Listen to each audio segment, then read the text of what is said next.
Hello guys, আমি Kanika Koyal. Welcome back to my channel Kanika Koyal vlogs. বন্ধুরা, আজকের আমি চলে এসেছি কিন্তু প্রায় 800 বছর পুরাতন এক প্রাচীনতম মন্দির, যেটা অবস্থিত আমাদের হাওড়ার ডোমজুড়ে। তো হাওড়ার ডোমজুড়ে আমরা চলে এসেছি আজ থেকে প্রায় 800 বছর পুরাতন বাবার মন্দির দেখতে। এটি কিন্তু বাবা পঞ্চানন বাবার মন্দির, মানে যেটি আর কি ডোমজুর থানার পাশেই অবস্থিত। তো এখন আমি চারপাশটা ঘুরিয়ে দেখাবো এবং ইতিহাসটা শেয়ার করব, আর ঠাকুর মশাইয়ের সঙ্গে যতটা পারি তার এর ইতিহাসটা একটু জেনে নেব। আর এখানে কটায় খোলে কটায় বন্ধ হয় এই মন্দির, সব তোমাদের সঙ্গে আমি শেয়ার করব, দেখতে থাকো। এখানে চৈত্র মাসে প্রচুর ভক্তের সমাগম হয়, যে এখানে পা ফেলা যায় না। তো আমি তো এসেছি আষাঢ় মাসে বিকেল বেলায়, তো এখন ফাঁকা দেখতে পাচ্ছ। মানে সবার বিশ্বাস এই পঞ্চানন্দ বাবা হচ্ছেন মহাদেবের এক অর্বাচীন রূপ, অর্থাৎ ইনি শিবের পুত্র। মূলত গ্রাম রক্ষক, সন্তান রক্ষক হিসেবে এই পঞ্চানন্দ বাবা পূজিত হন। সন্তানদাতা, শস্য দেবতা হিসেবেও ইনি পূজিত হন। এই মূল মন্দিরে কিন্তু কোনো মূর্তি নেই, এখানে কোনো মূর্তির পুজো হয় না। এখানে কিন্তু বাবা পূজিত হন ঘটে। এই মন্দিরের কিছুটা ইতিহাস আমি সংক্ষিপ্তভাবে তোমাদের সঙ্গে শেয়ার করছি, শোনো। কথিত আছে আজ থেকে প্রায় 500 বছর আগে এই গ্রামের এক বাসিন্দা দুবারাম ঘোষ, ওনাকে বাবা স্বপ্ন দিয়েছিলেন, বলেছিলেন যে এই যে পুকুরটা, বাবার যে পুকুর, এই পুকুরে একটা ঘর পড়ে রয়েছে, সেই ঘরটাকে তুই এনে প্রতিষ্ঠা কর। তারপরের দিন সকালে ঘুম ভাঙতেই দুবারাম ঘোষ সত্যি গিয়ে দেখে যে এই পুকুরের পাশে একটা ঘট পড়ে রয়েছে। সেই ঘরটাকে তুলে এনে দুবারাম ঘোষ এখানে রেখে দেয়।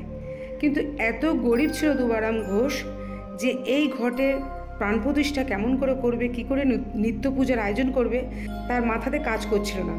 তাই জন্য সে কী করেছে, এই ঘরটাকে আবার ওই পুকুরের জলের মধ্যে ডুবিয়ে দেয়, দিয়ে চলে আসে। সেই দিনই বাবা আবার দুবারাম ঘোষকে স্বপ্ন দেখান, বলে যে যা ওই ঘরটা তুলে এনে আমার প্রাণ প্রতিষ্ঠা কর। আমার পুজো যে করবে তার আমি সমস্ত মনস্কামনা পূর্ণ করব। অভাব অনটন, রোগ শোক, সব মনস্কামনা আমি ভক্তের পূরণ করব। দুবারাম ঘোষ তারপরের দিন আবার গিয়ে সেই পুকুর পাড়ে গিয়ে দেখে যে ঘরটাকে জলে ফেলে দিয়েছিল, সেই ঘরটা আবার পাড়ে রয়েছে। তখন দুবারাম ঘোষ ওই ঘরটাকে তুলে এনে একটা মাটির বেড়ি করে সেখানে একটা অশ্বত্থ গাছের চারা পুঁতে ঘরটাকে প্রাণ প্রতিষ্ঠা করেন। সেই অশ্বত্থ গাছটাই কিন্তু আজ এই বিশাল গাছের রূপ নিয়েছে। সেদিন থেকেই এই পঞ্চানন্দ বাবার পুজো শুরু হলো।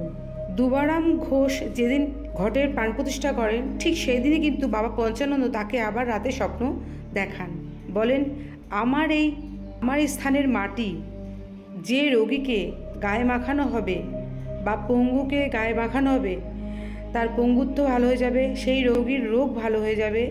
এবং এমনকি শোনা গেছে বোবা মানুষও কথা বলতে পারে এই বাবার এই মাটি গায়ে মাখলে।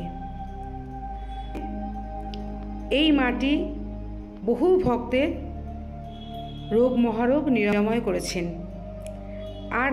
আর বাবার স্বপ্নাদেশেই বাবা বলেছিলেন দুবারাম ঘোষকে, যার এই রোগ ভালো হবে, যে ভক্তের এই মনস্কামনা পূর্ণ হবে, তাকে কিন্তু আমাকে গঙ্গা দিয়ে জল এনে স্নান করাতে হবে এবং সন্ন্যাস ব্রত পালন করতে হবে। এই নিয়মে আজও কিন্তু প্রচুর ভক্তের সমাগম হয়, দূর দূরান্ত থেকে কিন্তু ভক্ত আসেন এই মন্দিরে। এই বাবা জাগ্রত বাবা পঞ্চানন্দের মন্দির। তো বন্ধুরা, আমরা যেহেতু বিকেলবেলা এসেছিলাম বাবার এই মন্দিরে, সেই জন্য এখন সন্ধ্যা হয়ে গেছে। তো তোমাদের সঙ্গে এখন এই পঞ্চানন্দ বাবার মন্দিরের সন্ধ্যার যে দৃশ্য, সেই দৃশ্য তোমাদের দর্শন করাবো এবং এই বাবার সন্ধ্যা আরতি তোমাদের সঙ্গে শেয়ার করব এবং ঠাকুরমশাইয়ের সঙ্গে যে কথা বলে জেনে নেব এই মন্দিরের কিছুটা তথ্য।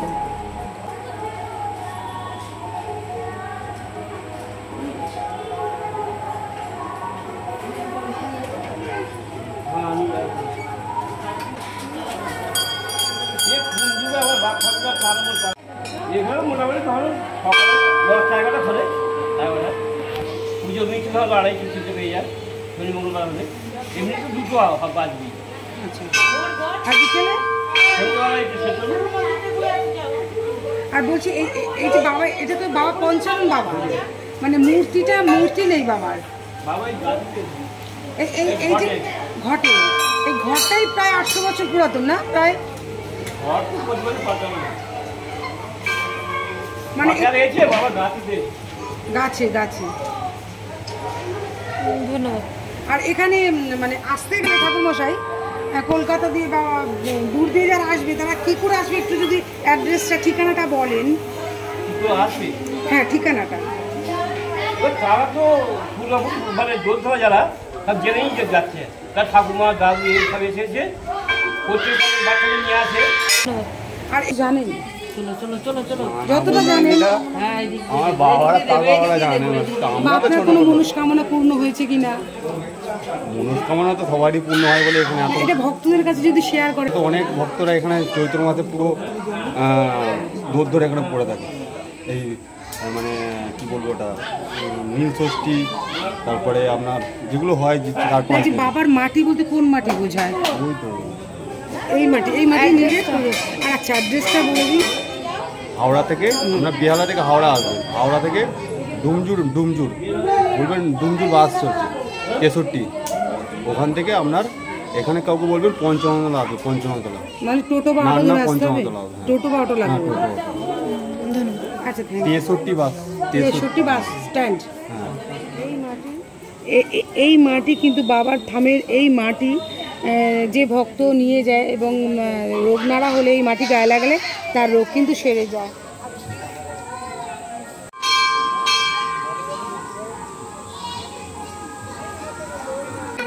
এখানকার বাসিন্দা আপনারা?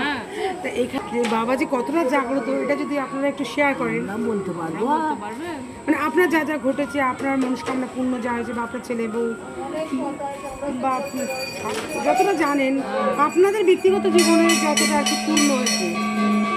আমাদের জীবনে ভালোই পূর্ণ হয়েছে, খারাপ হয়নি। এখানে বাবা বাসিন্দার অনেক দিনে অনেক দূর থেকে লোক আসছে, প্রচুর লোক দূর দূরান্ত থেকে আসে। এই যে মা বসে আছে, মাটি বলো পুষ্প বলো নিজে, এই যে মাটি নিয়ে বাবা হলে ওষুধ দেয়। আর এই যে মাটি এই মাটি কি সত্যি মাটি নিয়ে গেলে ব্যথা যন্ত্রণা হলে বাবা দেখে মাখতে হয়। বাবা ব্যথা যন্ত্রণা সব তোমার এখানে অনেক লোকেরই পুণ্য, শুধু আমার কেন, এই আমাদের যে বাবা আছে যে পূর্বপুরুষের বাবা, এই যে মাটিটা আছে এই বাবা এমন বাবা না যাদের বাচ্চা হয়নি, কার চাকরি, কার কাজে, কার মেয়েদের বিয়ের এইসব মেনে যায়, কিন্তু হয় পূর্ণ হয়, মেনে যায়, একটু ঢেলা বেঁধে যায় বাবার এখানে। আর যখন পূর্ণ হয় তখন পুজো দিতে আসে, তখন কি ওই পুকুরে স্নান করে চণ্ডী ঘাটে পুজো দেয়, গঙ্গা দিয়ে আনতে হয়, সেই জল বাবার মাঠে ঢালতে হয়।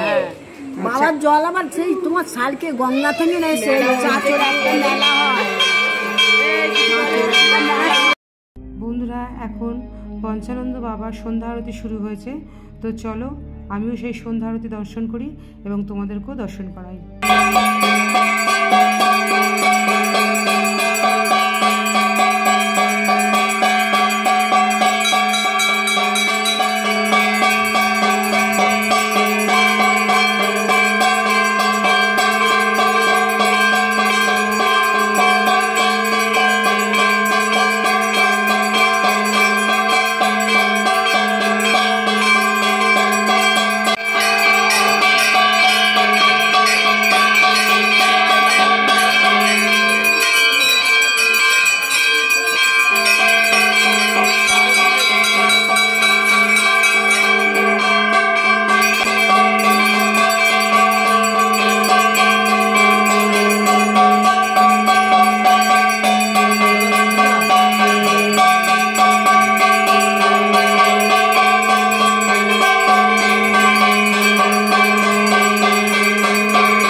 ঢুকতেই ডান দিকে দেখো প্রথম যে মন্দিরটি পড়ছে সেখানে একটা ঘর স্থাপিত রয়েছে।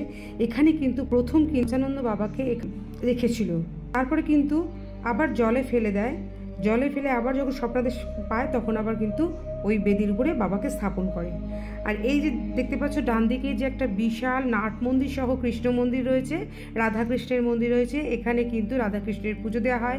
এখানে রাস পূর্ণিমা, দোল পূর্ণিমা, রাধাকৃষ্ণের সমস্ত যে পুজোগুলো এখানে কিন্তু হয় বিশাল বড় করে। আর নাম সংকীর্তন এই নাট মন্দিরে হয়। বন্ধুরা এখানে কিন্তু প্রত্যেক বছর দুর্গাপুজো হয় এই বেদিটাতে।